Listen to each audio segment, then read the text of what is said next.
好的，那么接下来的这位讲者呢，也已经准备好在台前 stand by 了。那么他是 Google 的软体工程师，那么使用的是 Angular 跟 TypeScript 开发 Web。那么他在工作之余，除了非常的热衷于网络技术，所以今天要来跟大家分享他的一些想法跟心得之外呢，他平常也有一些像是钢琴和音乐方面的喜好哦。所以大家待会如果有任何问题的话，都可以尽量的在现场直接的举手跟他提问，或是私下做进一步的交流。那么呢，他今天要跟大家分享的主题是 databinding in vanilla JavaScript。那么让我们一起掌声欢迎我们下一位讲者 Michael， 欢迎。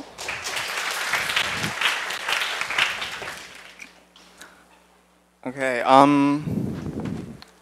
听得到吗 ？Yes，OK， cool。我的名字是 Michael， 然后我大概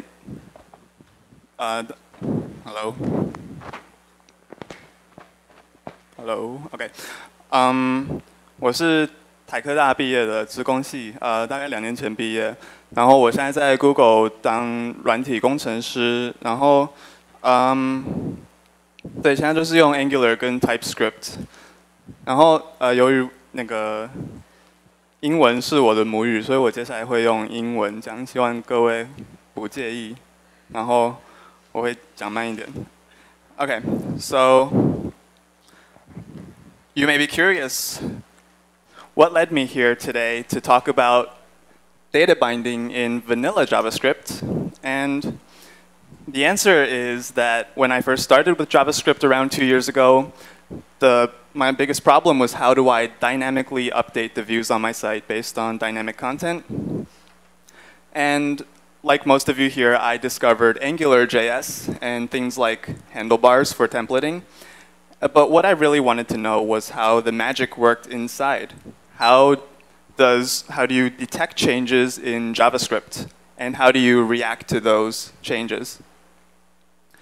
And so now we all know about modern things like Angular. Now it's Angular 5. And we know about things like Vue, and they make front-end development so much easier because they provide us things we take for granted, like data binding. So what I hope to achieve today is I want to teach you how I want to describe the steps I took in creating a really simple data binding library in vanilla JavaScript.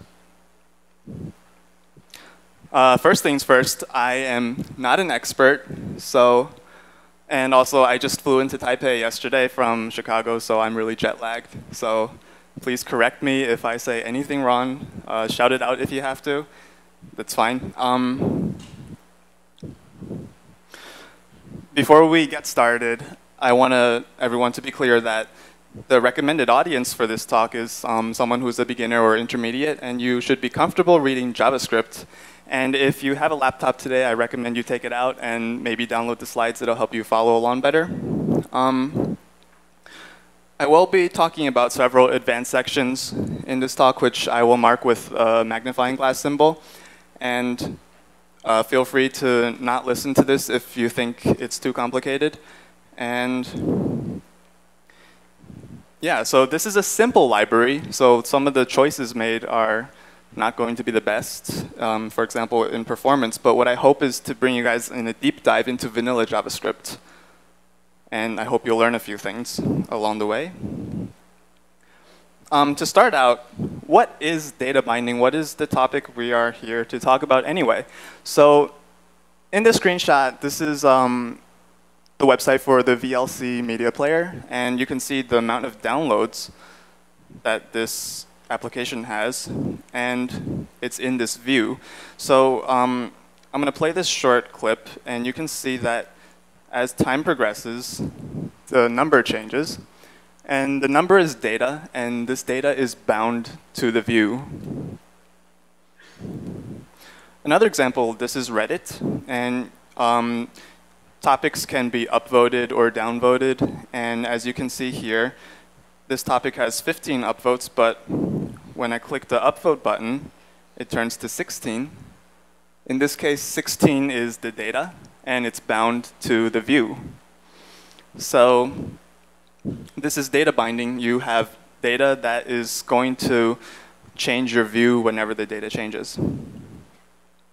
OK, so why do we actually need a simple and easy to use data binding library? Let's say we wanted to recreate that upvote thing we saw at Reddit just now. We would probably have a template that looks like this. We have a span with an ID of upvotes.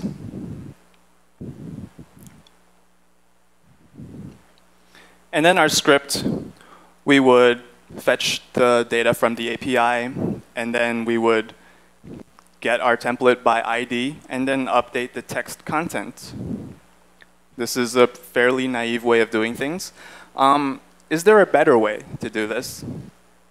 What if we wanted to update the post title or the content or any other things? What if we wanted the upvotes to show up in more than one place, such as in the title? Would we then have to do this?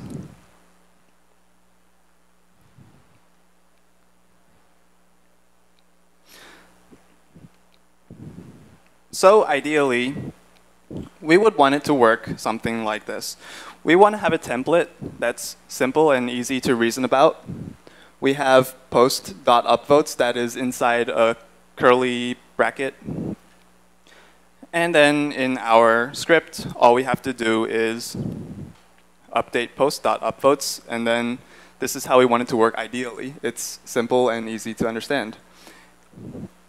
Why is this better? For many reasons. One of them is separation of concerns. Our API no longer needs to control the view. And we no longer need to have an ID on our span, which is pretty cool. And if we wanted to have a title attribute, we would ideally say something with another bracket that makes it look good. OK, so before we go any further, let's review what an object literal in JavaScript is. It has properties, it has values, and it extends the object prototype. So we have a person object. And in this literal, we have property called first name. And then we have a value called Batman. And then we would, if we want to log this value, we would get Batman. And this is all fairly simple and makes sense. So throughout this talk, I want to achieve two things. Our main objective is going to be binding through code. And what does that mean? Well, it means we're going to want to have a function called bind, which takes in an object, a property, and views, and does something.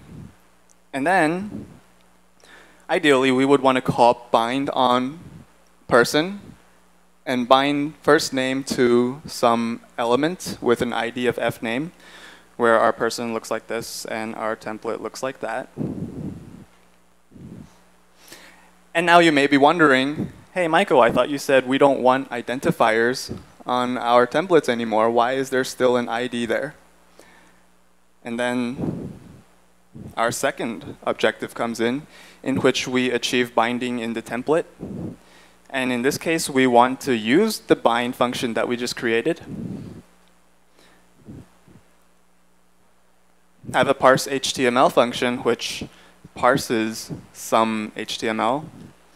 And then eventually calls bind on a parsed object, parsed property, and some views.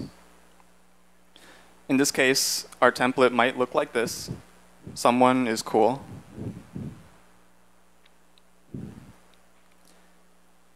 And in this case, we would want our parsed object to be person, and the first name to be the parsed property. And then the inferred view would be this, the brackets. Now, how do we get this inferred view? Because we said a view is like an HTML element, so there's no element that's surrounding this right now. So where's our view? Where does it come from? And we'll talk about that later, but I'll give you a sneak preview, just so it doesn't get too confusing. The way we're going to achieve this is we're just going to end up wrapping everything that's supposed to be bound inside spans. So you can see that our library would eventually wrap everything in a span. And then you can call bind on the first name and bind it to this element, and then bind the last name to the second element. And with that said, here's our table of contents. We talked about object literals. And now, let's talk a little bit about storing data. We know about getters and setters. And in JavaScript, we have something called the revealing module pattern. And this is something where we, in this case, return a public API called getFirstName, which actually returns the hidden underscore first name. And then setFirstName, which actually just sets the name of the internal first name. And for your information, this actually is the only way you can have real private properties in JavaScript. Now, here when you create a new person and then set the first name, underscore first name would be undefined because it's not exposed on the public API. And then you can get first name, which will return Batman. And take a minute to look over that.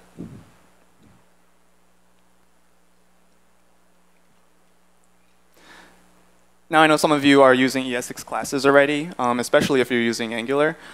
So this is actually equal to this. So we have a class called person, and the difference in this case is that underscore first name is now exposed. It's no longer private.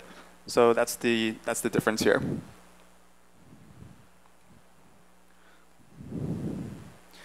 OK, now, with that in mind, does that mean we have achieved data binding by setting to the view?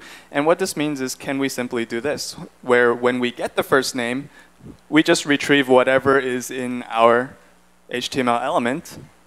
And when we set the first name, we simply just set the text content of that element. Now, this will achieve data binding, but it's kind of bad, because now your view is your model, and now every person is bound to the same views. And what's worse about this is that DOM operations are expensive. So anytime you're accessing these properties, you're going to be touching the DOM, and you don't want that to happen. So how do we do this? The prestige here is defineProperty. Now, defineProperty is on the object. And you can, using defineProperty, you can define built-in getters and setters. Here, we defined a property first name on person. And we defined the getter to return underscore first name, which is hidden inside the object. And then now, when we want to set the first name, we're actually, so you see that line at the bottom where we say person.firstname equals Batman, that's actually implicitly calling this function that we defined. And then when you log, or when you get or retrieve person.firstname, you're actually implicitly calling this function. So this is really cool. We just proxied the getters and setters of the person object. Now let's take a minute and look over this, make sure you understand it. And at this point, you're probably wondering, what? This is the same exact thing. All of this code is the same exact thing as this so far, because they have the same result. So you may be wondering, why did we bother with all those lines of code? And the answer to that is that now we have data binding. All you have to do is find all the views and then update the text content. So you can see that by proxying the getters and setters, we can add something to the setter, which means anytime we update a value, the views also get updated. And this is how we achieve data binding. And with that said, we can finally get started with our main objective. How do we achieve that? Binding through code. So we talked about what we wanted to achieve. We wanted to eventually call bind on person's first name and bind it to some view where our person looks like that with the first name of Batman and our view looks like this. So it now follows that we need to store all this stuff somewhere. We need to store the object, the property, its value, and any views that are associated with it.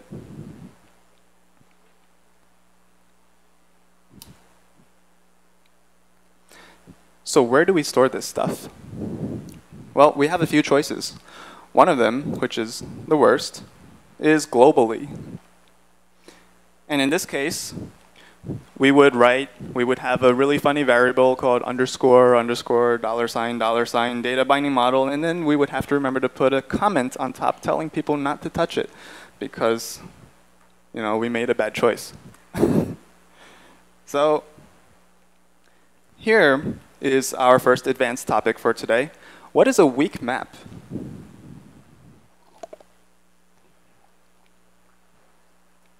So, how many of you have used maps in JavaScript? You can raise your hand. Okay, a few people. So what a map is it takes, you can, well, I hate to use the same word in the definition, but you can map a value to another value. So you take a key and you associate it with some value. And in JavaScript, map keys can only be primitives. So we would have like strings or numbers as our keys, and then our value would be something else.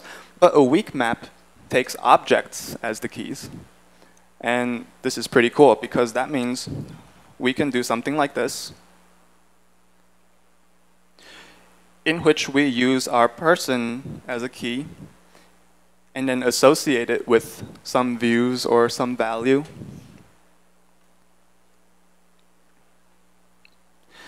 Now, an interesting thing about weak maps in JavaScript, they're new in ES6, and whenever you lose your reference or there are no more things referencing your original object, it'll get garbage collected, which is pretty cool.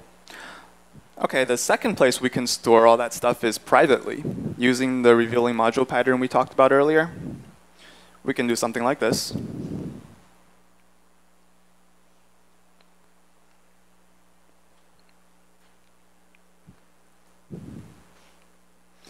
And the third way, which is the way we're going to use today, is we can just inject it into the original object, which sounds kind of funny, but it works, so we're going to do that. So it might look something like this. We're going to add an underscore, underscore, data binding object to the original object. Well, looking at this, you may have questions. You may be wondering, you know, can we guarantee that whatever object came in doesn't already have that variable? And you know, since we're a library, we can't guarantee any of that. So the better way to do it is to use a symbol. And this is another advanced topic. Symbols are new in ES6. They are unique identifiers for objects, and they are now a primitive. And as a unique identifier, that means this is false. Symbol with the name of foo is not equal to symbol with a name of foo.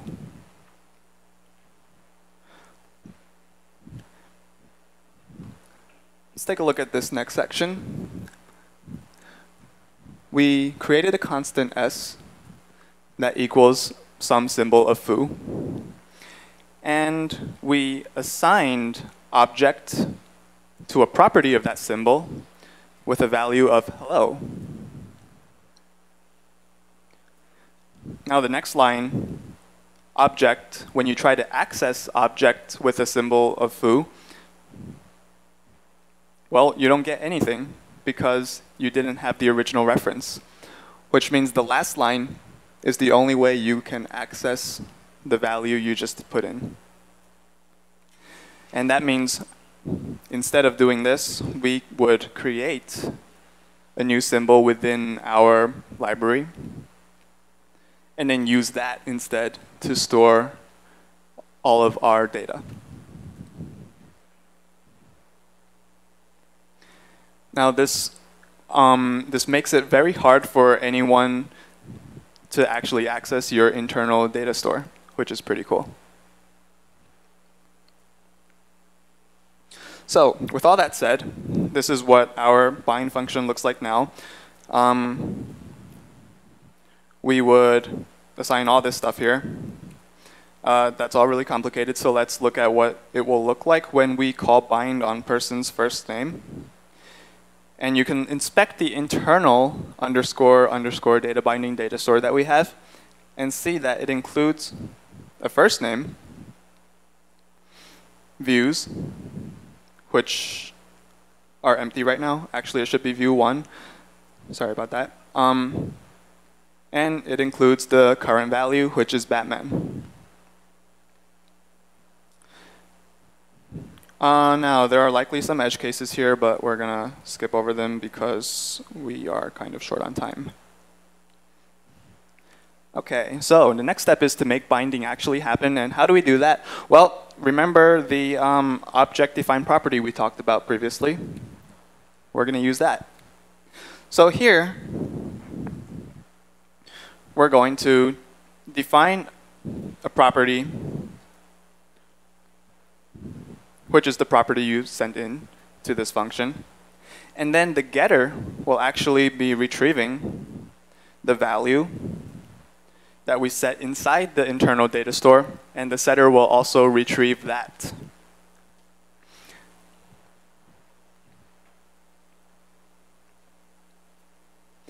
Now, you may notice I also surrounded this with a try-catch block. I got lazy there, but you can only define a property once. So, you don't have to handle edge cases if you just wrap it in a try-catch. So before we go on, let's pause for a second and think. We have now achieved the same exact thing as an object literal again. And in this case, that's a good thing. So when we call bind on person's first name,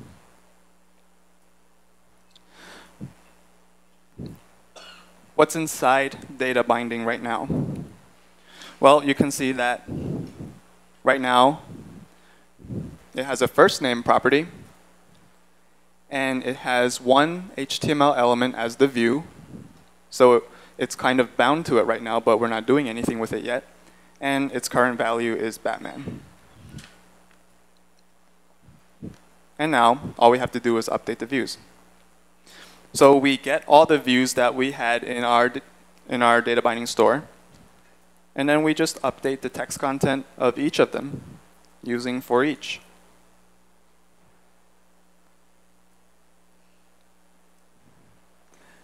And then magically, we have data binding. So when you call bind on person's first name and bind it to view 1, and then you log first name, you get Batman. And then when you reassign person.first name to Bruce, because it got bound to view 1, when you log view 1's text content, you get Bruce. So magically, we have now achieved data binding by binding first name to any amount of views you could ever possibly hope to bind to. Now, I originally prepared 2 extra slides about proxies and reflection in JavaScript, but I think we're running short on time, so I'm going to skip through them. But if you have the slides, make sure to read them because they're interesting.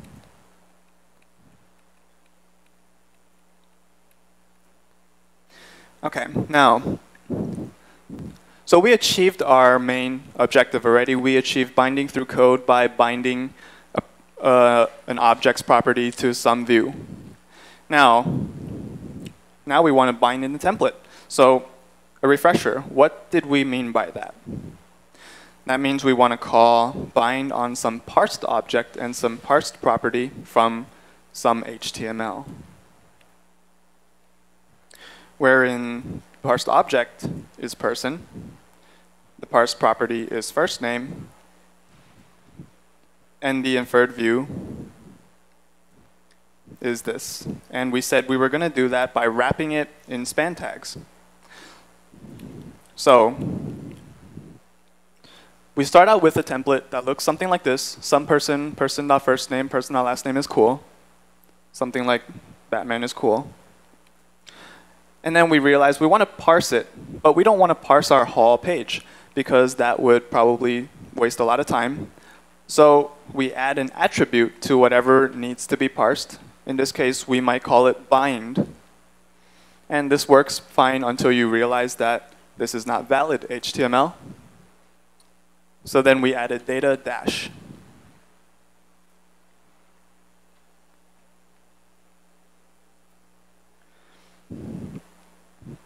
And then our library is going to wrap everything that needs to be bound in additional span tags so that we can have the inferred view. And eventually, that would turn into this.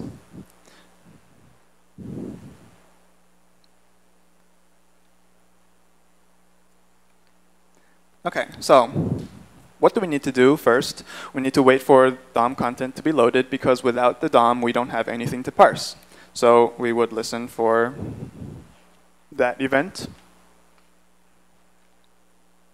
Then we would query for our selector. And finally, we would parse for our handlebar syntax with all of this ugly code.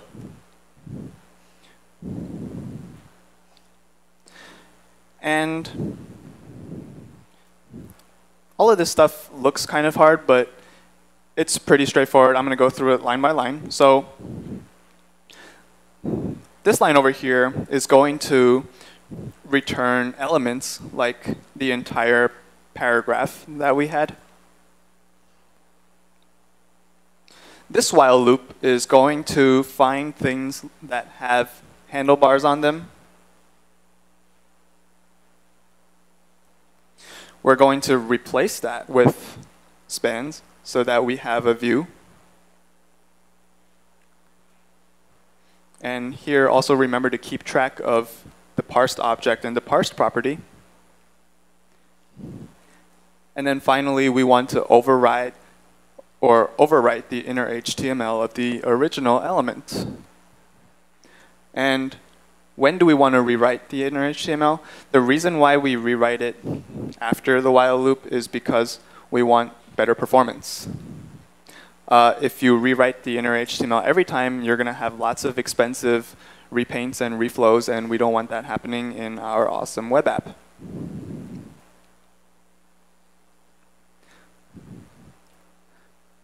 And finally, remember to call bind. Don't forget about that. Now here, it's important to know that we can also use a virtual DOM, something that probably React uses. This is something where you keep track of your DOM internally in your code. And then you use diffing algorithms to find a difference and update whatever changed. And that's way too hard. So I don't know how to do that. So I'm not going to talk about it. But you can experiment with it and see what happens. And yeah, now we have data binding. All you have to do right now is turn the parsed HTML into the original JavaScript object. For example, we parsed person.firstname. What object does person actually refer to? So we have to find some way to map it to the right object. That's fairly simple. So I'm not going to talk about that here. If we go one step further from here, well, we talked about design patterns in the beginning. Well, here we can also watch changes by adding observers. And then in the setter, instead of setting the view, we can, in addition to that, call the observer with our new value and our old value. And then suddenly, we have the observer pattern, in which case, when we observe person's first name, we can react to those changes such that when you change the name, you get a console.log.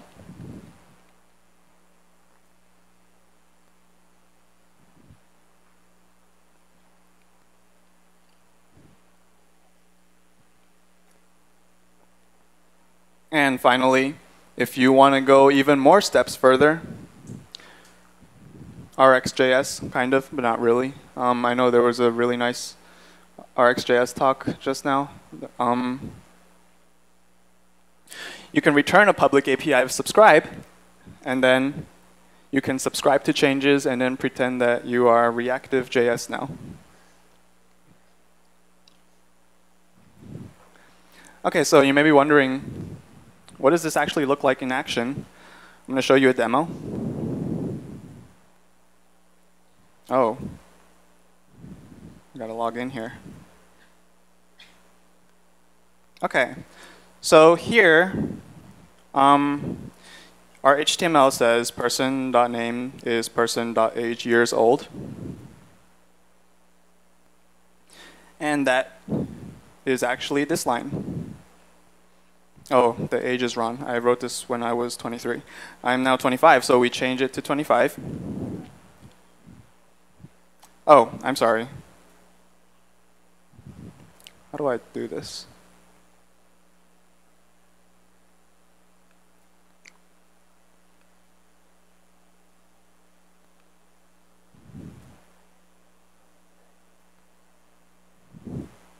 All right.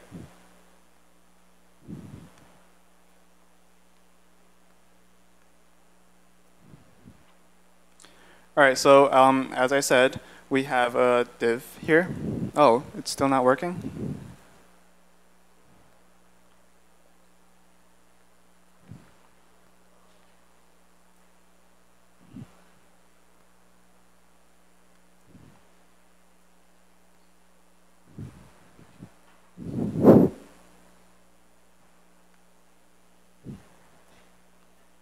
All right, it's working.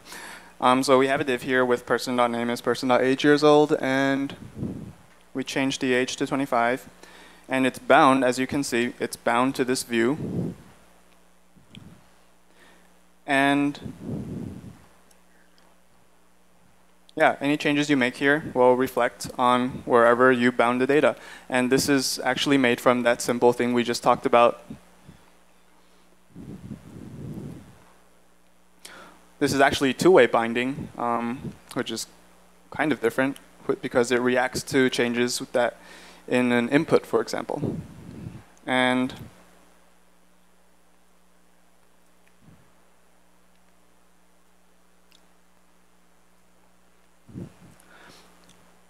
here is a JavaScript framework that I wrote based on the data binding library we just made.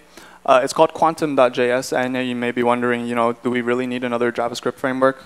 The answer is no, but it's fun to try. So if you have your phone or whatever, scan this QR code, and you can take a look at that framework, which includes data binding, and it also has several awesome things, such as a simple router. And you may be wondering, so what is this used for?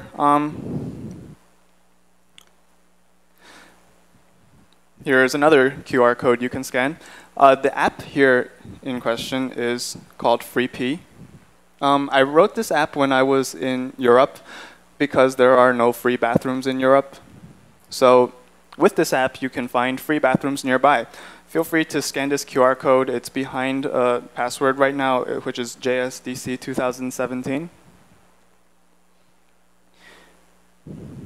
And I'll show you a quick demo. I hope this works.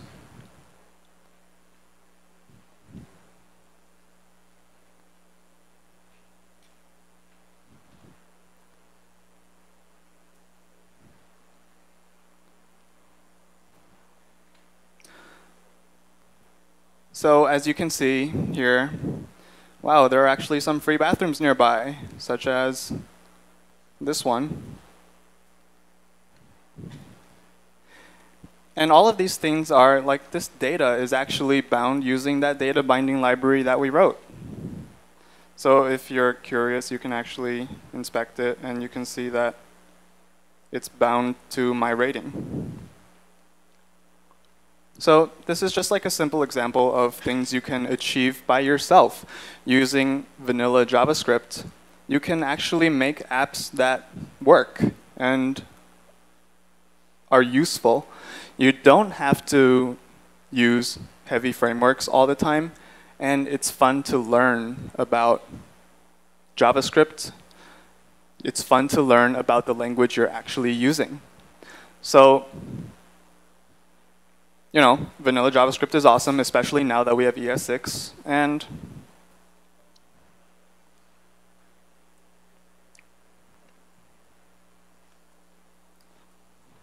finally, thank you all for listening. And if you have any questions, feel free to ask.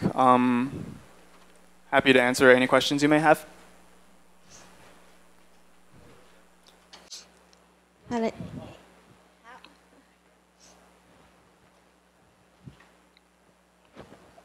Thank you for your sharing. But I have the question about data binding. Is there any disadvantage about the data binding? Because sometimes someone just mentioned about like the SEO problem or like the single page overusing. So if I can use the whole page whole website in the one page, sometimes I think it's a little bit inconvenience. So can you explain about this disadvantage about the data binding? Okay, so the question here is that when you're trying to optimize for search engines, well, there's no data to be displayed because it's bound by JavaScript. And to answer that, you know, I have no idea how to actually make this library better. But you know, Angular has server-side rendering. React also does. Server-side rendering is probably what you want to do here. You want to display some things first, and I guess I don't want to sound like an expert because I'm not, but I hope that answered your question. Does anyone else have any questions? Feel free to ask in Chinese if you want. 还有人有问题吗？可以使用中文发问也 OK 的，有吗？大家都很害羞。OK， 好的，没关系，没有问题的话，我们再次以掌声谢谢 Michael 为我们带来的分享 ，Thank you。